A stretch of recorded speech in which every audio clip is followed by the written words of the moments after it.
ভাগ পদ্ধতিতে বর্গমূলের জন্য বর্গ হয় এরকম একটা সংখ্যা আমরা নিচ্ছি। প্রথমে তোমাদের পরিচিত ছোট সংখ্যা নিচ্ছি, কিন্তু এটা আমরা করব ভাগ পদ্ধতিতে। সেটা একটা এরকম সংখ্যা দ্বারা আমরা নিলাম 784। তা ভাগ পদ্ধতিতে কি করে করার নিয়মটা হচ্ছে পেছন থেকে দুটো করে দাগ দেয়। তা আমি যদি দুটো সংখ্যার মাথায় দাগ দিই তাহলে একটা থাকলে একটাতেই দাগ দেবো, নিয়ম দুটো।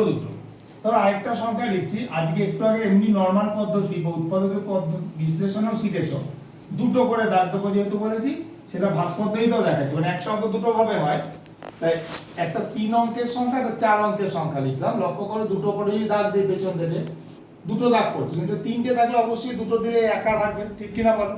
তাহলে এই সংখ্যাটা আমরা ভাগ পদ্ধতিতে কি করে এই দুটো অঙ্ক করে আমরা শেখাচ্ছি। আমরা গুনবো, নামতার মতন গুনবো, 2 দুগুণে 4, 3 তিরিকে 9, 4 চারে 16। ভালো করে শুনবে।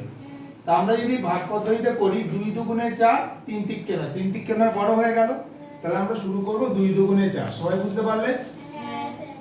7 থেকে 4 বিয়োগ দেবো, বিয়োগ যেরকম করে সেরকম। কত লিখবো বলো? এইবারে রহস্য হচ্ছে কি, এই দুটো সংখ্যা দাগ আছে বলে ওরা একসাথে নামবে। কিভাবে নামবে? একসাথে। এইবারে মনে রাখবে এই সংখ্যাটা দ্বিগুণ আমরা এখানে বসাবো। 2 এর দ্বিগুণ কত? 4।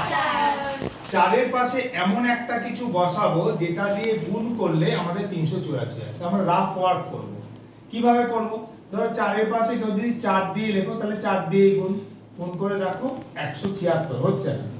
এবার যদি বলো স্যার কি কতবার করবে, একটু সহজ টেকনিক শিখিয়েছি। লাস্টে 4 থাকলে কিরকম 2 দুগুণে 4 হতে পারে, বুঝতে পেরেছো? তারপর ধরো 8 8 64 4 হতে পারে। তা যখন 4 হলো একটা বড় সংখ্যা 8 দিয়ে লিখি, 8 দিয়ে লিখি, তাহলে আমরা এখানেও কি করব? 8 দিয়েই গুণ করব। হ্যাঁ না বলো? 8 8 64 4 6, 4 4 8 32 আর 6 কত? 38। হ্যাঁ না বলো? তাহলে 8 দিয়ে এটাকে গুণ করে কত পেলাম? 384। মিলে গেল। তাহলে বর্গমূল কত হলো? আমাদের অ্যানসার কিন্তু ওইটা 28। তা আমরা একটা অঙ্ক করেছি, এই নিয়মে আমরা আরেকটা অঙ্ক করি। দুটো অঙ্ক করলে তোমাদের সবার আইডিয়া ক্লিয়ার হবে মোটামুটি। তাহলে এবার আমরা আবার গোনা শুরু করব। কিভাবে শিখিয়েছিলাম? 2 দুগুণে 4, 3 তিরিকে 9, 4 চারে 16। 4 চারে 16 বড় হয়ে গেল। তা আমরা কি করলাম? 3 তিরিকে 9 লিখলাম। তাই বিয়োগফল কত লিখবো? 1। কারা নামবে বলো? 2 আর 4। 3 এর দ্বিগুণ, 3 এর দ্বিগুণ কত হয়? 6 হয়। 6 লিখবো।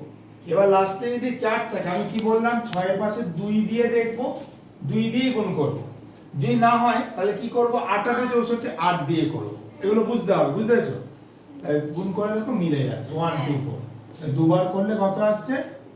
1 2 4 মিলে গেল। আমরা এই নিয়মে আরেকটা অঙ্ক করি।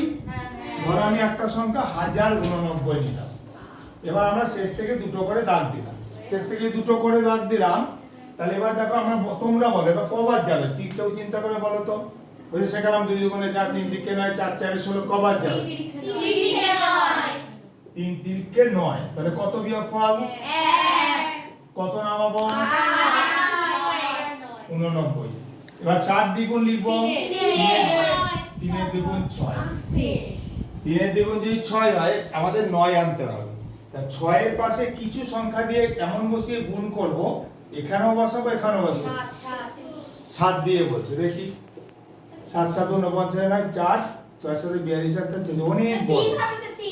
একদম কারেক্ট। দেখো 3 বসালেও 9 হয়। দেখো মিলে গেছে।